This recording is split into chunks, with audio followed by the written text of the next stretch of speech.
Hi there, my name's Jane Anderson and this is the Jane Anderson Brand You Show. It's the podcast for experts who want to have greater impact, influence and income for their businesses and careers. As experts, we know that people buy from people and work with people who they know, who they like and who they trust. So I'm so glad you're here because it's that time again now to really amplify how you show up in the world. Hi there, everyone. Welcome to today's podcast. I am absolutely thrilled that you are here. We're interviewing a very special guest today, and we're going to be talking all about video. We're going to be talking audio. We're going to be talking all the good stuff that helps us to be able to get our message out there and to be able to get cut through. One of the things we talk a lot about is being able to lead the conversation and being able to find ways to be able to not just get your message to stand out, but for it to actually connect with your ideal clients, that it has the impact that you're trying to make in that messaging. So today's very special guest is a gentleman called Chawn Bracey. Chawn is the founder of Motivator Music. They use the unique remix process to develop speaking albums and videos for their clients. They've helped clients land commercial voiceover deals and earn thousands of dollars through streams and through a digital footprint. His background was actually as a music video director whilst he was in broadcasting school. And in between videos, he would typically recruit classmates to be in skits, which was probably no doubt good fun. But ultimately, it led to a motivational speaker seeing what he was doing. And curious that they could collaborate, the speaker sent him a voiceover of his speech to edit.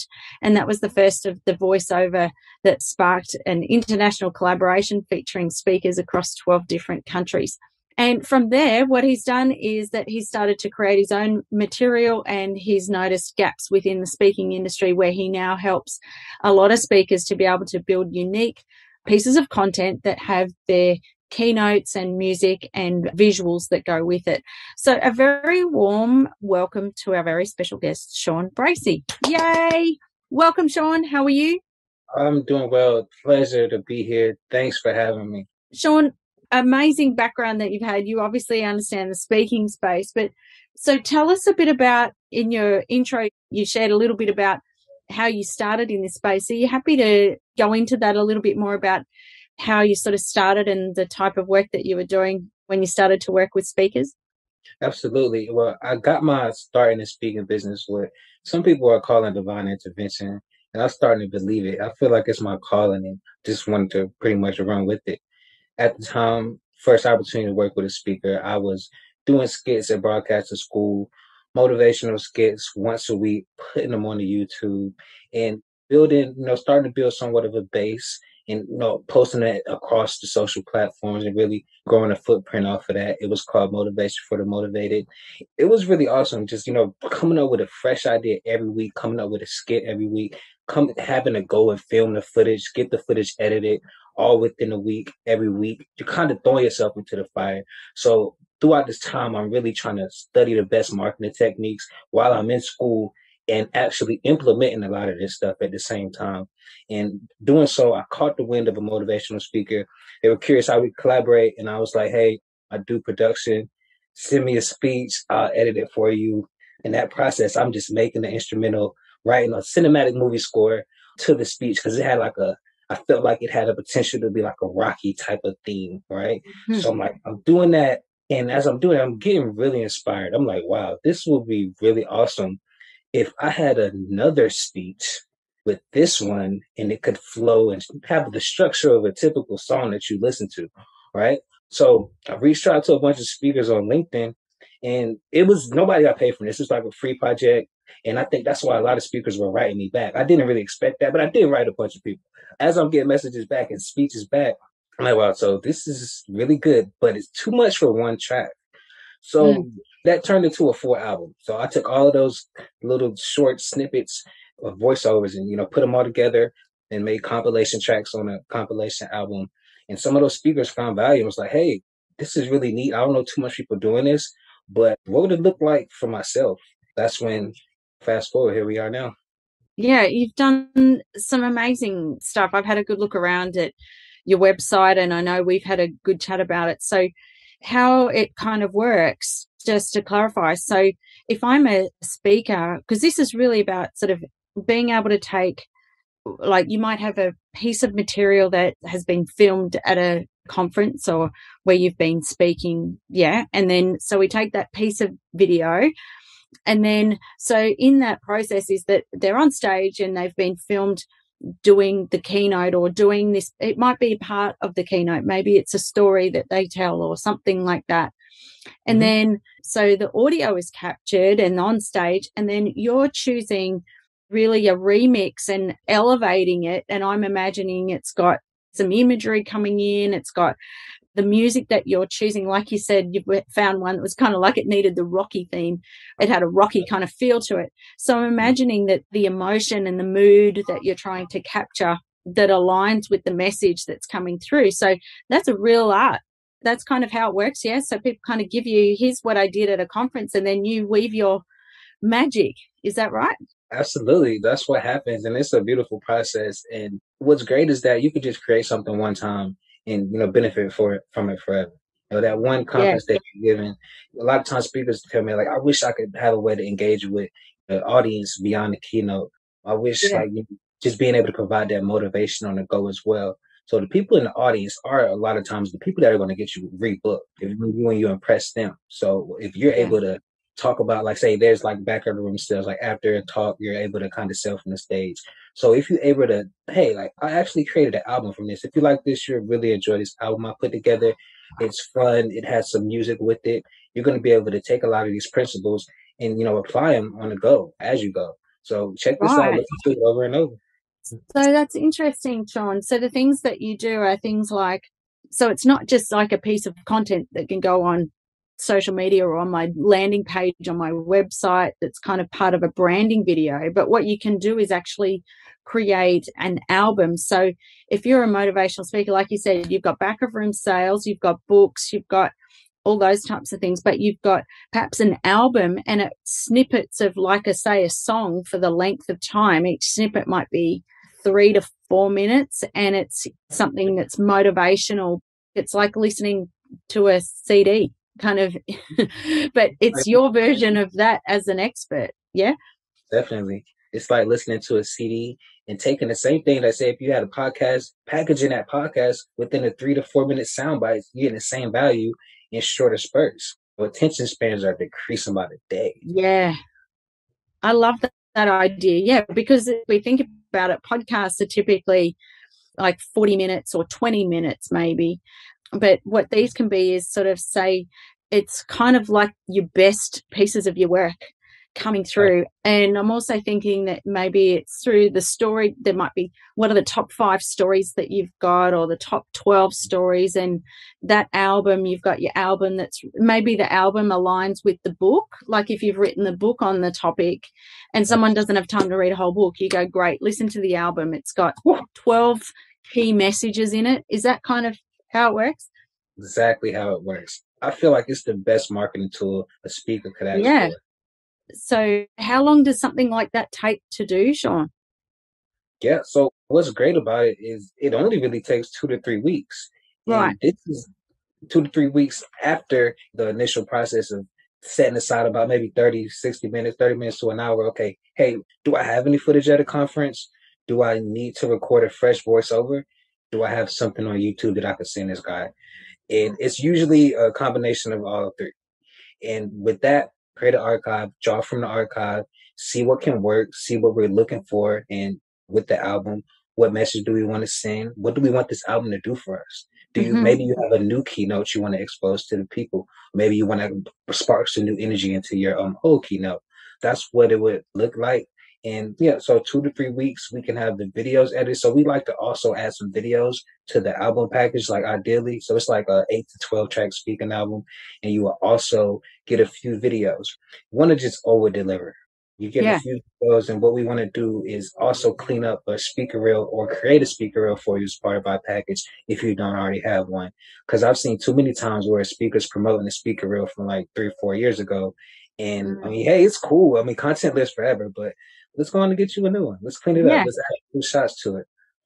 Yeah. I think since COVID, here, and everything's become so much more virtual, is the pushing of having to be more entertaining, to be, to show that not just in the room, but getting that touch point starts long before you're in that conference room. So being able to elevate, to say, well, this is the kind of energy that I bring, and to entertain, and I'm going to be engaging, and I'm going to be inspiring. And it's all very well to say that in a video and do that, but we kind of have to show that we actually really get it, don't we?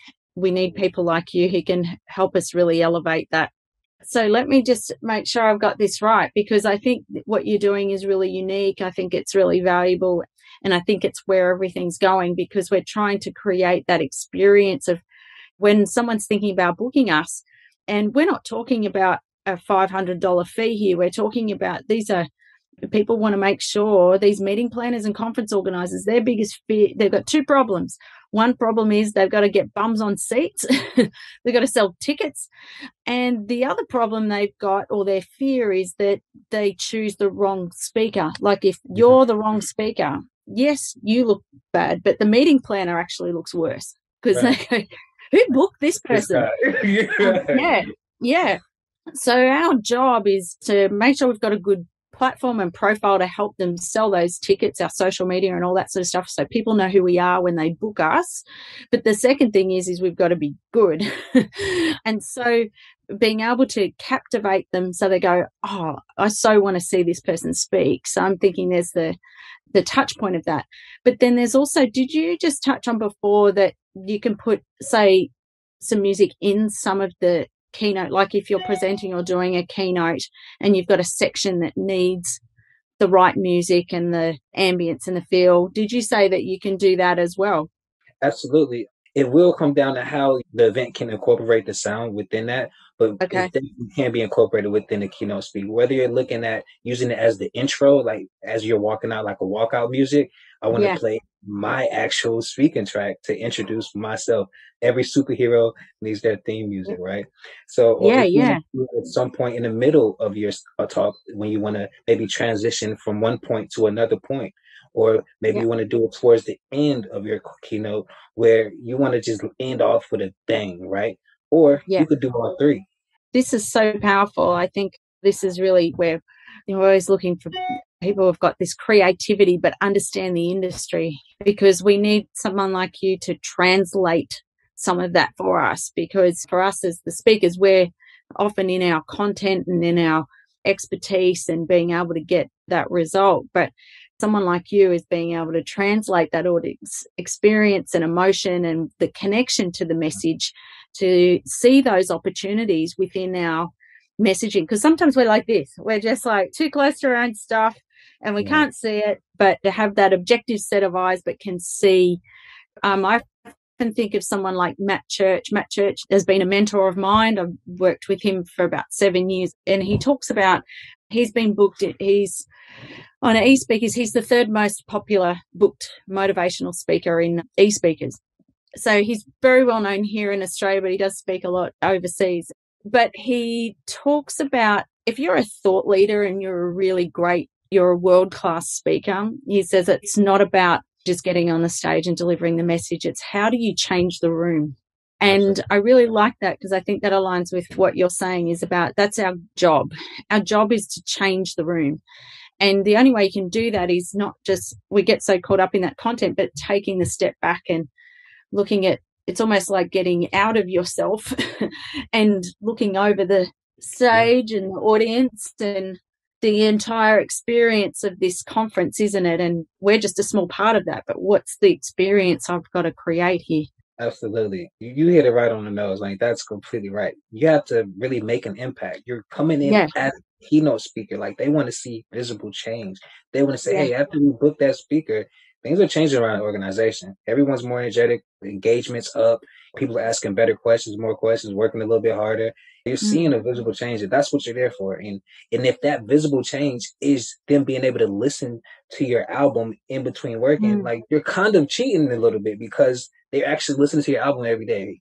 Every time they come to work, they're reminded of you giving that talk. I'm like, hey, let me go on and I need this right now. I could use this right now. Yeah, I'm thinking from the other thing too is that since COVID hit, clients are really looking for great ways to package up some good value, because it's not necessarily about having to decrease our fee as a speaker or anything, but more thinking about how can I create better value for this client so that I can maintain my fee, but I can still create something really valuable for them. So I'm even thinking, like, based on the album, like, let's say you haven't got back of room sales because we're not doing, if you're in lockdown and you can't do face to face. I know it's a bit different in the US.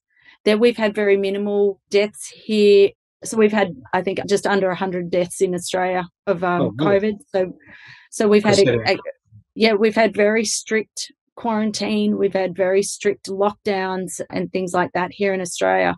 So we are slowly coming back to face-to-face events. I'm speaking at a big conference this weekend that will have a few thousand people. So whilst we've been in very severe lockdowns and extreme lockdowns, our industry is starting to pick back up a little bit here. But I know things are a little bit different, say, in the US. But there's still, I mean, Melbourne went back into a lockdown yesterday. So we have very strict situation here where we have 1 or 2 cases and we go straight into lockdown, like, really fast. But having said that, we've been minimally impacted in terms of health-wise compared to other countries, especially compared to, say, the US and other places like India and things like that. However, what we've got to do is think a bit differently. And if we think about, okay, well, in that case, if it is more virtual, regardless of whether you're in the US or here or Canada or the UK, is I'm thinking that if you've got something like an album like this, is that what you can do is create that as a value-added offer for every individual. So let's say if everyone's listening or online from home, is that they can either receive the album, like you could do lumpy mail with it and put it into an old day, the good old days of a CD going out in the post. So you've got something tangible and lumpy, or otherwise it could be a private Spotify channel for that client or something. Have you done anything like that with these sorts of things for virtual clients for speakers? Well, so there's so many ways that you can use these stuff. So it's all still fairly new. Well, people are starting to do a lot more of it to create those leading pages, those lead pages.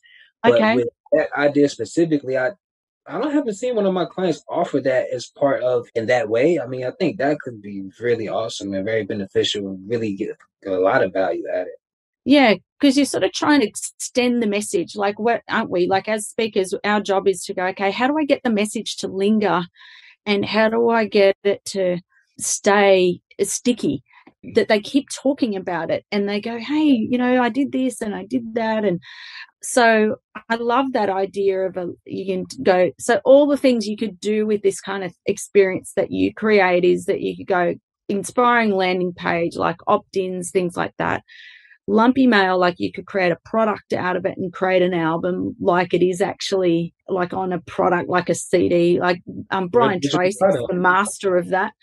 A physical product, back of room, then you could do a download as a value add for your client. So I'm thinking, like, say your keynote speaker fee is theoretically $10,000, then if you've got 500 people who are going to be part of this event, or you got 3,000 people, if they're all online, if 3,000 people get to download your album and you put in a nominal fee for that, like if you put a fee, even if you've created the album on your website, if your website says you can download it, that's a product and it's $30.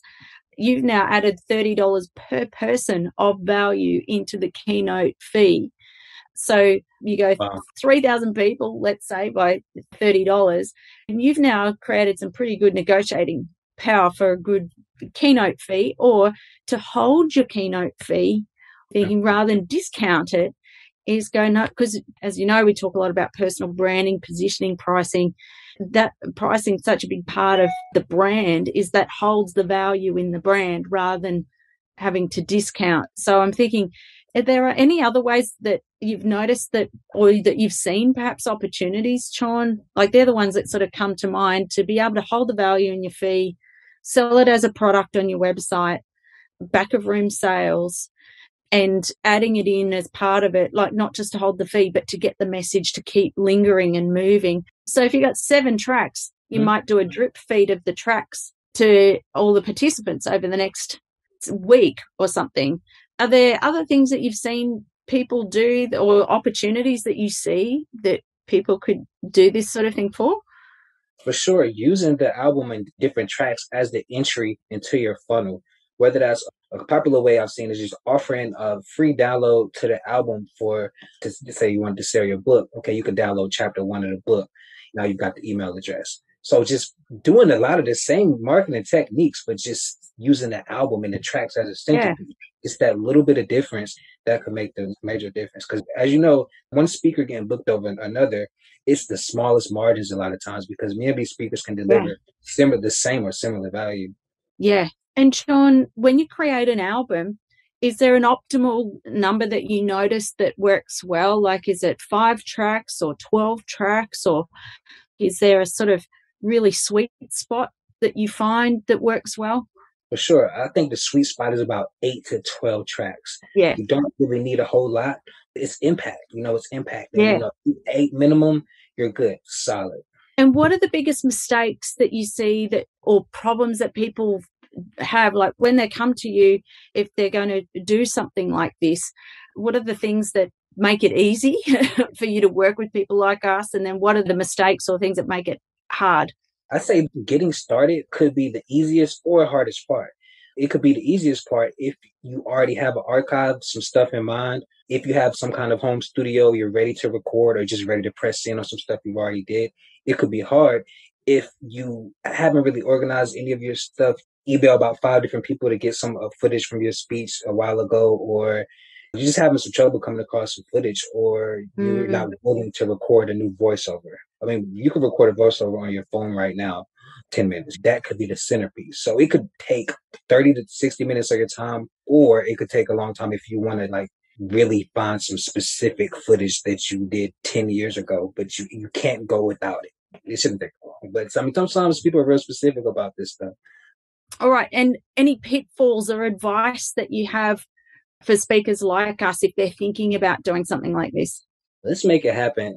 Time is ticking. There's no time like now to go on and really put your stuff out there and stand out from the pack. If you're at a point where you're applying for speaking engagements, you're outsourcing, trying to get books, we need to make sure you have all of the right marketing material. And I mean, this is proven that you need something like this. Tony Robbins even has an album. Eric Thomas, the late Zig Ziglar, he was already hip to it. There's a reason why people get that kind of success. I love that. Some of these old school stuff that we might say was done years ago, it's just really bringing it into this version, the 21st century. They didn't have social media back then. Zig Ziglar didn't have bloody Instagram. So they're before their time, but we have to still think, okay, well, what was the purpose of creating some of these things? And now this is the new version, and physical things haven't lost their value. I love this, that you can repurpose it, put it into digital, use it across different platforms, different tools, monetizing. And it's not just all about being able to commercialize your thinking, but it's about getting your message to linger. How do I keep it going, and how do I keep it moving before the keynote or after the keynote?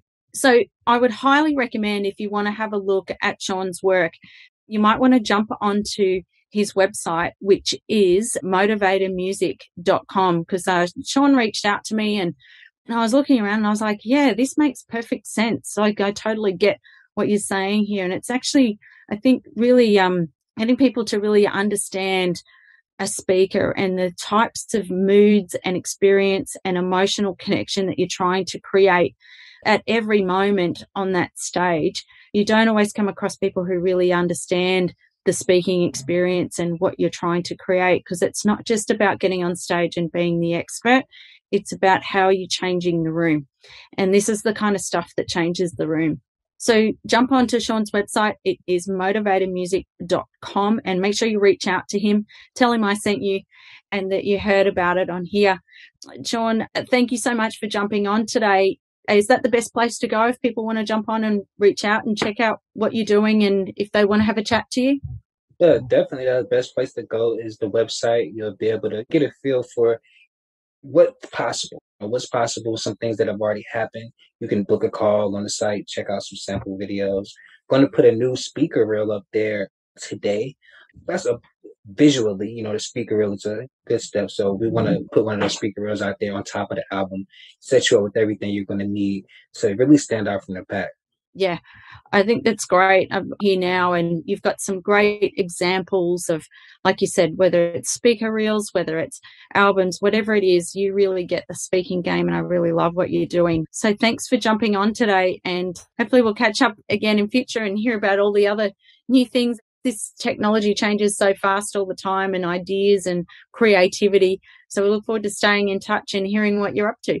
Hey, sounds like a plan. Pleasure's all mine. I look forward to staying in touch with you as well. It's been a pleasure to be here and chat with you for this time. And I hope you have a great rest of your day and all your listeners. Thanks, Chawn. Talk to you soon. All right, talk soon. Bye-bye.